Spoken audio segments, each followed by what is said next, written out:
नमस्कार मित्रों, astro talkies में आप सभी का बहुत बहुत स्वागत है।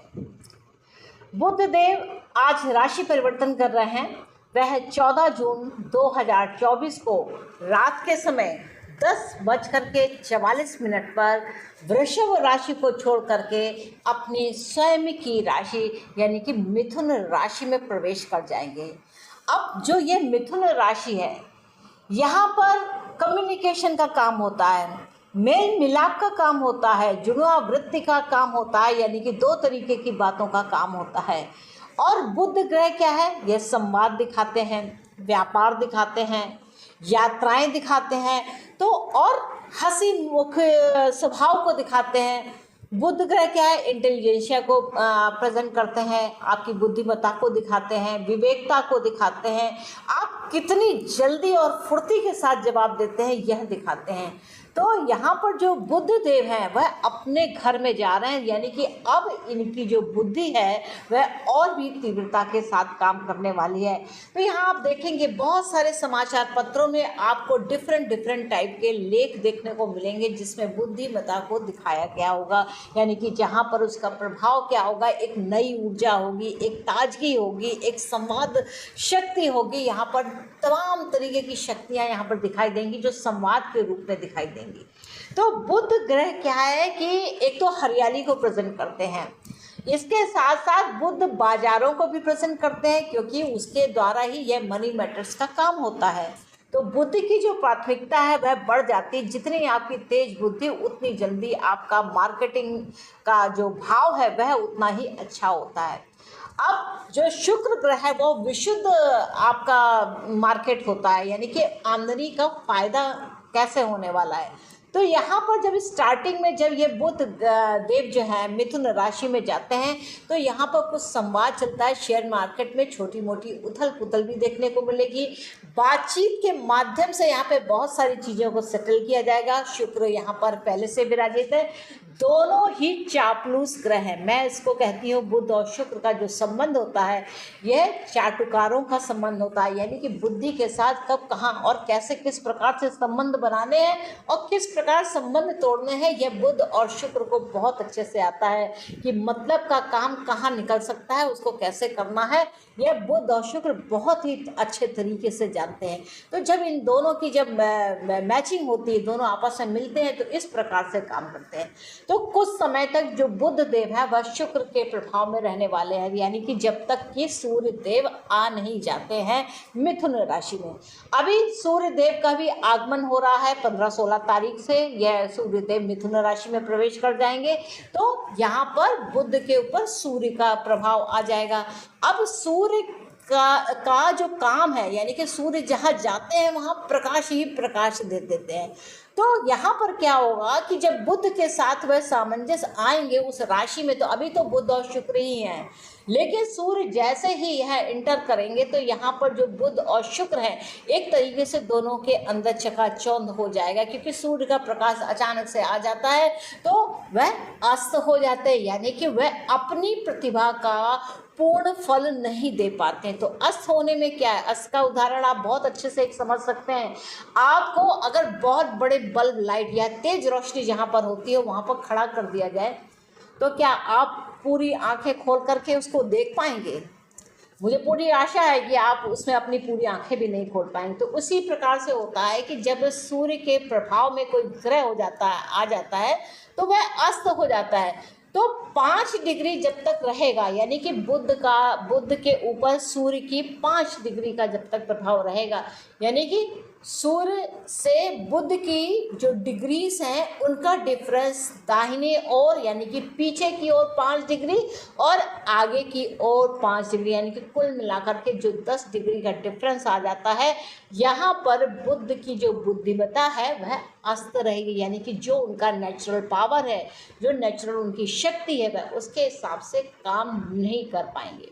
अब यहाँ पर क्या है कि जो बुध देव हैं इस राशि में आने पे 3 राशियों के फ्लेवर के साथ चलेंगे, माफ कीजिएगा 3 नक्षत्रों के फ्लेवर के साथ चलेंगे। तो जो पहला जो नक्षत्र है वह मृगशिरा है। मृगशिरा नक्षत्र मंगल के द्वारा संचालित होता है। तो यहाँ पर थोड़े से कटु अनुभव, बातचीत में उतना सुंदर विचार नहीं, कुछ डिस्प्यूट्स जो बातचीत के द्वारा ही हो सकते हैं, क्योंकि बुध और मंगल यह दोनों आपस में शत्रुता का भाव रखते हैं। बुध एक बार फिर भी अपनी इंटेलिजेंस के साथ में थोड़ा सा सामंजस्य बनाने का प्रयास करते हैं, लेकिन मंगल नो वे कोई भी तरीके से उसको जोड़ना पसंद नहीं करते हैं। तो यहाँ पर सभी को यह सलाह है कि फालतू की बातचीत में, यानी कि जिसमें डिस्प्यूट्स होते हैं, ऐसी वार्ता में ना पड़े। और ऐसा आपको जो भाव है वह इस समय पर मिल रहा होगा। अब आद्रा नक्षत्र की अगर बात करते हैं, क्योंकि जब बुध देव आद्रा नक्षत्र में 18 जून को पहुंचेंगे, तो ये क्या है, ये राहु का नक्षत्र है। अब बुध देव राहु के प्रभाव में हो जाएंगे। अब राहु क्या है, राहु भी ऐसे ही खूब बोलचाल की प्रस्तुति करते हैं, ओवर कैलकुलेशंस कर लेते हैं, बहुत ज़्यादा दिमाग लगा लेते हैं, क्योंकि बुध के साथ हैं और राहु उसको बढ़ाने का काम करता है। तो कुछ ओवर कैलकुलेशन हो जाती है, यानी कि आप आंकड़ा कुछ गलत लगा लेते हैं, कुछ विचारधारा में कुछ गलती हो जाती है, कुछ कैलकुलेशंस रॉन्ग हो जाते हैं, यानी कि आपने जैसा सोचा था जिनके विषय में, वैसे वो बिल्कुल नहीं होते हैं। तो यहाँ पर एक बात ध्यान देने की होगी कि अपने कंप्यूटर्स पर आप एंटीवायरस अच्छे से डालते रखें, क्योंकि ये जो कंप्यूटर है ये बुध का काम भी करते हैं, और ऐसे में बहुत संभावना है कि यहाँ पर आपके कंप्यूटर्स में कोई प्रॉब्लम हो जाए, या आपको जो राइट कम्युनिकेशन देना चाह रहे हैं वह नहीं हो पाए, तो ऐसी स्थिति भी हो सकती है। इसके लिए 24 जून तक आपको थोड़ा सा कम्युनिकेशन को लेकर के कि वह बिल्कुल सही हो, इसके लिए आपको ध्यान रखना होगा। अपने इलेक्ट्रिकल अप्लायंसेस जो आपके होते हैं उनको ध्यान रखें कि कोई ऐसी प्रॉब्लम ना हो।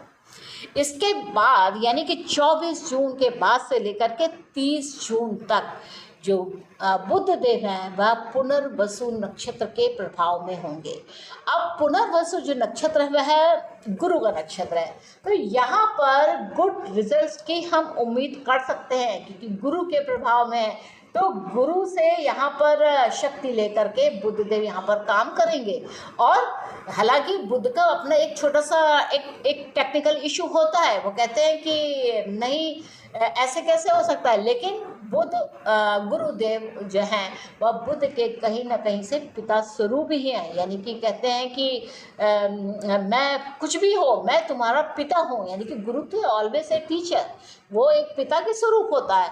तो यहाँ पर बुध हालांकि वो थोड़े से टेक्निकल माइंड होते हैं और उसमें बहुत ज़्यादा इफ एंड बट लगाते हैं, लेकिन फिर भी वह इस चीज़ को मानते हैं और पुनः बसने की, यानी कि पुनर्वसु नक्षत्र के थ्रू होने पर पुनः बसने का यहाँ पर अपना विचार रखते हैं। तो यहाँ पर देखिए कुछ स्पिरिचुअल विजडम प्राप्त होती है, तो यहाँ पर कुछ बड़ी ही विशेष स्थितियाँ बनती हैं।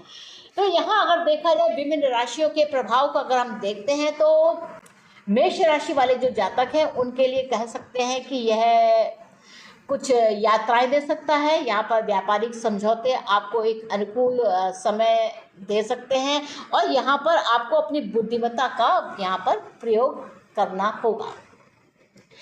वृषभ राशि की अगर बात करते हैं तो वित्तीय मामलों को लेकर, यानी कि द्वितीय भाव से संबंधित, क्योंकि द्वितीय भाव आपका मिथुन राशि आती है, यहाँ पर यह लाभ दिला सकती है, वित्तीय लाभ हो सकते हैं। आर्थिक योजनाओं के लिए अगर आप कुछ काम करते हैं या निवेश करते हैं तो यह समय आपके लिए काफ़ी अनुकूल होगा।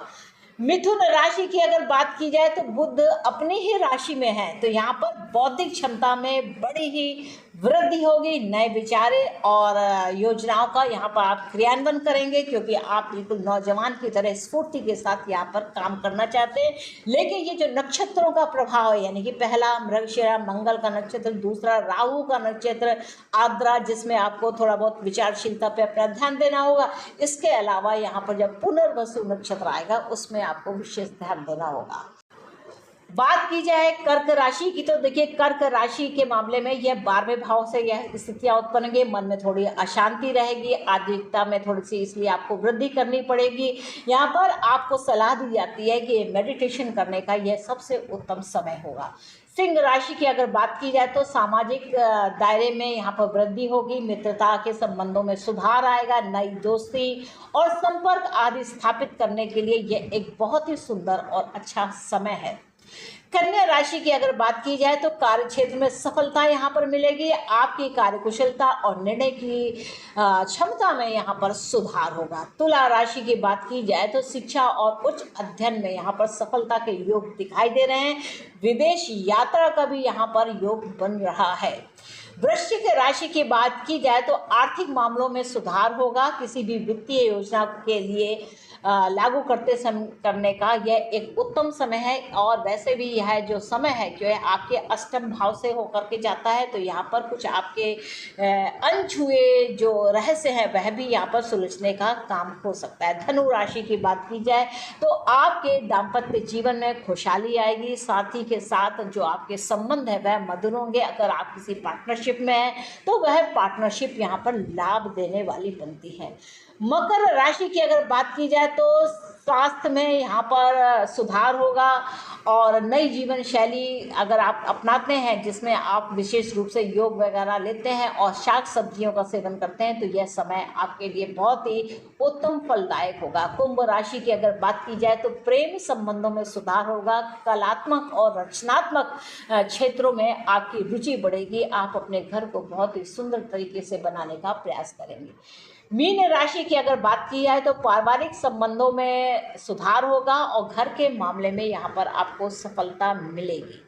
कुल मिला के अगर देखा जाए तो बुध के मिथुन राशि के में प्रवेश से संचार, व्यापार और बौद्धिक गतिविधियों में वृद्धि होगी। एक समय है यह नवीन विचारों का और योजनाओं को क्रियान्वित करने का। जिसकी कुंडली में बुध मजबूत है उन्हें यहाँ पर विशेष लाभ मिलेगा और यह समय व्यक्तिगत और व्यावसायिक दोनों ही क्षेत्रों में प्रगति के लिए बहुत ही अनुकूल होगा। तो यहाँ पर क्या एक बात और देखने की है कि जिनकी बुध की महादशा चलती हो, जिनकी बुध की अंतर्दशा भी चलती हो, या जिनके मिथुन राशि में ही बुध विराजित हो या धनु राशि में बुध विराजित हो, उनके लिए यह जो गोचर है वह विशेष रूप से फलदायी है। यहाँ पर क्या आप उपाय के रूप में कर सकते हैं कि एक बीज मंत्र है उसको आप ध्यान करें। बुध का जो मंत्र है वह है ओम बुम बुद्धाय नमः का आप जाप करें। हरे रंग के वस्त्रों को धारण करें, हरे रंग के जो फल हैं सब्जियां हैं उनका सेवन करें और बुधवार के दिन गरीबों को हरे रंग की जो वस्तुएं हैं जैसे शाक सब्जी, फल, फूल इत्यादि यह आप दान कर सकते हैं। आप अपनी बगिया का इस बीच में विशेष ध्यान रखें क्योंकि बगिया बुध को प्रेजेंट करती है। तो इस प्रकार से अगर आप देखें तो बुध मिथुन राशि में बहुत कुछ विशेष लेकर के आ रहे हैं क्योंकि यह उनकी अपनी स्वयं की राशि, उनका अपना घर है और अपने घर की देखभाल कौन सा ग्रह नहीं करता है। तो यह विशेष बात है, इस बात का ध्यान रखें और अपने जीवन की नई दिशा को तय करें। तो मित्रों, ये था बुध के राशि परिवर्तन को लेकर के मेरा अपना विचार। आशा करती हूँ कि आपको मेरा ये एपिसोड अच्छा लगा होगा और आपने मेरे इस एपिसोड को अगर एंजॉय किया है तो कृपया चैनल को लाइक कीजिए, इसको शेयर कीजिए, सब्सक्राइब कीजिए। मिलेंगे नेक्स्ट एपिसोड में किसी और विषय के साथ। तब तक के लिए नमस्ते।